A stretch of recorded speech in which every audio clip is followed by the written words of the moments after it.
Welcome back. అకాల వర్షాలతో పంట నష్టపోయిన రైతులకు ఇవాళ సాయంత్రంలోగా పరిహారం అందజేయాలని అధికారులను సీఎం చంద్రబాబు ఆదేశించారు.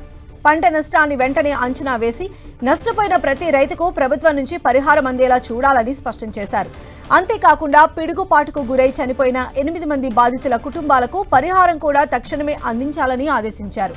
గత 2 రోజుల పాటు రాష్ట్రంలో కురిసిన వర్షాలపై వ్యవసాయ విపత్తుల నిర్వహణ అధికారులతో సీఎం చంద్రబాబు సమీక్ష నిర్వహించారు. ఈ సమీక్షకు జిల్లా కలెక్టర్లు వీడియో కాన్ఫరెన్స్ ద్వారా హాజరయ్యారు. వర్ష ప్రభావిత జిల్లాల్లో జరిగిన పంట ప్రాణ నష్టం గురించి అడిగి సీఎం వివరాలు తెలుసుకున్నారు. జిల్లాలో అకాల వర్షాలు ప్రస్తుత పరిస్థితులను గురించి సీఎంకు కలెక్టర్లు వివరించారు. రాష్ట్రంలోని పలు జిల్లాలకు ఇంకా వర్ష సూచన ఉన్నందున కలెక్టర్లు అధికారులు ప్రజలను అప్రమత్తం చేయాలని సీఎం చంద్రబాబు సూచించారు. ప్రాణ నష్టం వాటిల్లకుండా చర్యలు తీసుకోవాలన్నారు. విపత్తుల సమయాల్లో అధికారులు మానవత్వంతో వ్యవహరించాలని సూచించారు. పిడుగులు పడే సమయాల్లో ప్రజలు సెల్ ఫోన్లకు సందేశం వెళ్లని సమయంలో దగ్గరగా ఉన్నట్లయితే నేరుగా వెళ్లి అప్రమత్తం చేయాలని సూచించారు. దీనికి అనుగుణంగా సచివాలయాల్లోని సిబ్బందిని సిద్ధం చేయాలన్నారు. పిడుగులు పడి చనిపోయిన పశువులకు కూడా నిబంధనల మేరకు పరిహారం వెంటనే విడుదల చేయాలన్నారు. జిల్లాలో పరిస్థితులను బట్టి కింది స్థాయి అధికారులతో కలెక్టర్లు సమన్వయం చేసుకోవాలని సూచించారు.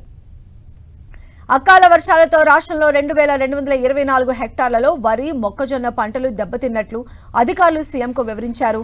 ఈ మేరకు ప్రాథమిక అంచనాల నివేదికను సీఎంకు అందజేశారు.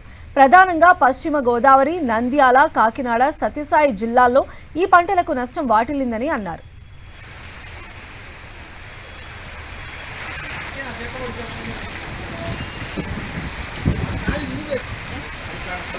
అకాల వర్షాలకు సంబంధించి ఏపీ సీఎం చంద్రబాబు కలెక్టర్లతో సమీక్ష సమావేశాన్ని నిర్వహించారు. ఏదైతే ఈ పిడుగులు పడి మృతి చెందారో, అదేవిధంగా పంట నష్టపోయారో, ఈ పిడుగులు పడి మరణించినటువంటి పశువులకు సంబంధించి కూడా నష్ట నివారణ చర్యలు, అదేవిధంగా పరిహారం కూడా వెంటనే బాధితులకు అందజేయాలని చెప్పి ఏపీ సీఎం చంద్రబాబు కలెక్టర్లకు మార్గనిర్దేశం చేశారు. అదేవిధంగా సహాయక చర్యలు కూడా ఎప్పటికప్పుడు ముమ్మరంగా జరగాలి అని చెప్పడం జరిగింది.